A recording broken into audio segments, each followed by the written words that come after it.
أنا سدح option أي أبانا دونا سدح option أو كلا option كانوا في pages كا سيدو كلا option كانوا watches iyo option كانوا كلا groups سدح option أي أبانا دونا وحنا كبلاوي دونا قيبت pages كده من بين أيام كخوان دونا سيد هالكان كاغا موقتو كور أيو إيسو ساري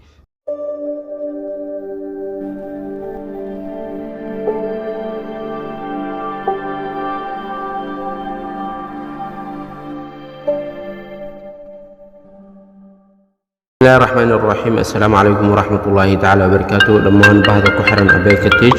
وأنا إذن سلامي بعد السلام اسكو صلاة ودوناكسن هدي أنا جان صلاة تاني وعافمات قوادي مقال كان داونايو waxaan ku rajeynaa inaad caafimaad qabtid insha Allah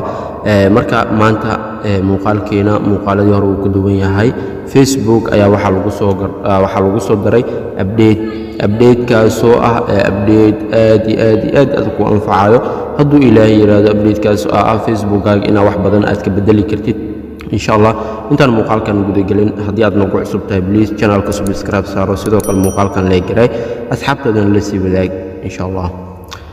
ugu horeen horta waxaan soo kicin doonaa application-keena Facebook application-kan Facebook marka sidana u soo kicisid kadib waxa tagi doonaa saddexdaas dhibic marka tagtid kadib waxa tagi doontaa meeshan ay ku qoran tahay setting and privacy marka tagtid kadibni qaybtan setting and privacy ku qoran tahay qaybtan setting and privacy marka ku dhufatid kadib waxa ku xulan doontaa meeshan ay ku qoran tahay settings kaas marka ku dhufatid kadibna waxa raadin doontaa option ay ku qoran tahay shortcut option ka shortcut ay ku qoran tahay qaybtan ayuu kaaga muuqan doonaa haddii uu qaybkan kaaga muuqan waayo qaybta hoose ayuu kaaga muuqan doonaa hadduu Ilaahay yiraahdo bal markaas shortcut ku dhufo shortcut markaas sidan ugu dhufatid kadib meeshan ay ku qoran tahay waa shortcut bar meesha ku qoran tahay ayaa ku dhufan doontaa shortcut barka marka ku dhufatid optionadan marka waxa lagu dhahay pin up to 3 shortcut to the things saddex shay oo kaliya maaragtay ayaa pin ku qaban kartaa maahan tawaan intaan midka aad xayeysiinaysid haddii friend request-ga amarid kasoo muujisay qaybta hore ee Facebook marka soo gashid sidoo kale groups-ka marketplace-ka meelaha wax lagu kala iibsado profile-kaaga aad rabtid watch meesha waxyaalaha ka daawatay gaming qaybta ciyaaraha maaragtay live-ka laga soo galo pageska iyo most recent ee wixii u dambeeyay maaragtay meesha galaan marka insha Allah aniga saddex option ayaa u baahnaa doona saddexdaas option oo kala option kan oo pageska sidoo kale option kan oo watches iyo option kan oo kala groups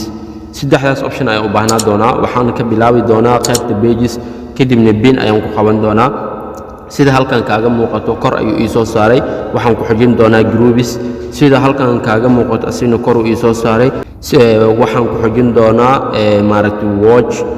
asagana qaybtan sare ayuu ii soo saaray bal marka aan isla aragno marka qaybtan sare waxaan lagu soo daray watch waakina sidoo kale groups-yada waa kuwan ma sha Allah sidoo kale pages jiro pageskani waa kina oo halkan ay maaragtay ku soo muuqatay kan notification-ka waa haddii rabtid notification-kaas soo xiri kartaa marka waxaan ku leeyahay haddii aad maaragtay page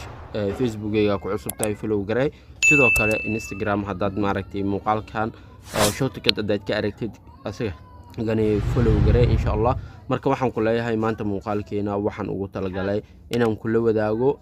habkaas cusub tani intaan kulmi doono muuqaal caynkan oo kala waxaan idinkaga tagi doonaa wassalaamu calaykum waraxmatullaahi tacaala wabarakaatu see you another next video insha Allah waqtigaagana ka faa'iideyso goodbye